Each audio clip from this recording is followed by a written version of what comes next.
Mari gunakan akal pikiran, gunakan akal sehat untuk melihat sesuatu.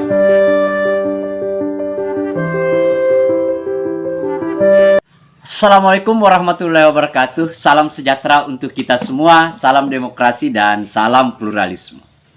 Oke, jumpa lagi di Sahabat Rahmat Channel. Nah, untuk kali ini sahabat-sahabat, sekaitan dengan menjelang Pilpres 2024. Tetapi ini bukan soal presiden, bukan soal calonnya, sahabat-sahabat. Tetapi ini sekaitan dengan Pak Amin Rais yang membangun narasi atau isu di masyarakat tentang akan dilakukannya yang namanya People Power. Nah, kemudian ini direspon dan dirujak habis oleh para aktivis 98, di mana aktivis ini menyampaikan bahwa Amin Rais itu bukan siapa-siapa dan dia tidak sama sekali terlibat di dalam yang namanya penggulingan Soeharto. Yang kita tahu bahwa Amin Rais itu sering berkedok bahwa dia adalah pejuang reformasi. Ternyata di balik cerita itu, sahabat-sahabat, Amin Rais tidak pernah sama sekali ikut terlibat di dalam proses penggulingan yang namanya rezim Orde Baru. Nah, inilah balasan yang sangat menohok, sahabat-sahabat. Malah ada yang lebih keras, yaitu dari Prof. Mahfud MD menyampaikan bahwa Amin Rais itu kelihatannya overdosis. Overdosis. Nah, itu sahabat-sahabat. Dan Adian Napitupulu, kemudian ada Usman Hamid juga menyampaikan hal yang sama sekaitan dengan perang Amin Rais di waktu atau di zaman-zaman reformasi waktu itu. Dia tidak berbuat apa-apa, sahabat-sahabat. Dia hanya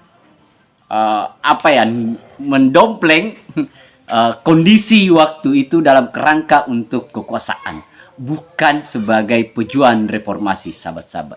Seperti apa itu? Mari kita simak videonya, sahabat-sahabat.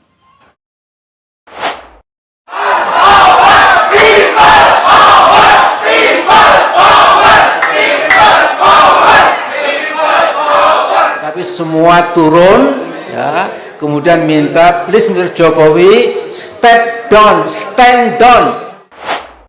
Perilaku politik Pak Amin itu kan orangnya memang keras gitu sejak dulu, tapi menurut saya yang belakangan ini agak overdosis gitu ya, sehingga menurut saya overdosis itu kan misalnya yang terakhir dia menunjuk gambarnya Jokowi, ini orang sebentar lagi akan dilengsarkan oleh Allah gitu kan, menurut saya overdosis itu. Di mata para aktivis, nama Amin Rais dipandang mendompleng gerakan reformasi. Bukan tanpa alasan, para aktivis mempertanyakan sikap politik Amin yang kerap membingungkan. Mantan aktivis mahasiswa Forkot 98 yang kini menjadi anggota Dewan, Adian Napitupulu, membeberkan Amin Rais tidak berperan dalam gerakan reformasi. Adian menceritakan penolakan mahasiswa ketika Amin Rais mencoba memimpin kelompok mahasiswa saat mereka berusaha menduduki gedung DPR MPR 18 Mei silam. Nah, kalau yang kita tahu kan reformasi tidak bisa kita lihat cuma tanggal 18 Mei, tapi harus mundur 1 tahun berikutnya. Misalnya Amin Rais kan tidak pernah menolak Soeharto sebelumnya. Jadi kalau salah satu tuntutan reformasi itu adalah turunkan harga Soeharto dan keluarga, saat itu istilah kita, Amin Rais tidak terlibat sebelumnya seperti itu. Ini elektabilitasnya sudah going down and down. Nah, kalau besok ini tidak turun kan berarti Pak Amin yang tidak dipercaya Allah. Iya kan, kalau ini tidak turun, maksud saya berarti omongan Amin ini tidak diridhoi Allah, karena dia bilang Allah akan menurunkan, ternyata Allah tidak menurunkan. Kan itu bahaya bagi Pak Amin sendiri. Mahfud MD, ya, yang jadi Menko Polhukam, ya, yang jabatannya lumayan tinggi, ya. Ini Mahfud pernah mengatakan, ya, Amin Rais pernah ngembalikan gaji nggak? Amin Rais pernah ngembalikan gaji nggak? Pejabat siapa saja yang paling bersih di negeri ini ada pernah ngembalikan gaji nggak? Mereka buat undang-undang, membahas undang-undang 5 juta, kunjungan kerja 3 bulan sekali, dapat tiket eksekutif. Amin Rais pernah ngembalikan gaji nggak?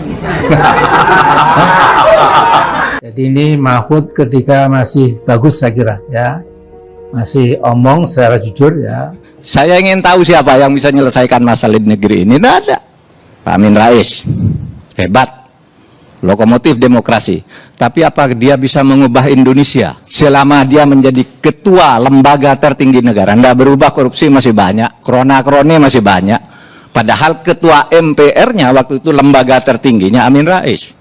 Oleh itu sebabnya kata tidak ada yang berdaya kecuali kita punya kesadaran kolektif membangun demokrasi. Senada dengan aktivis lainnya, mantan Ketua Senat Universitas Trisakti Usman Hamid juga mengakui para aktivis tidak percaya dengan motif Amin Rais. Menurut Usman Hamid, Amin Rais bukanlah sosok oposisi murni. Bahkan para aktivis menilai Amin pelin-pelan untuk menentukan sikap politiknya mendukung pelengseran Soeharto.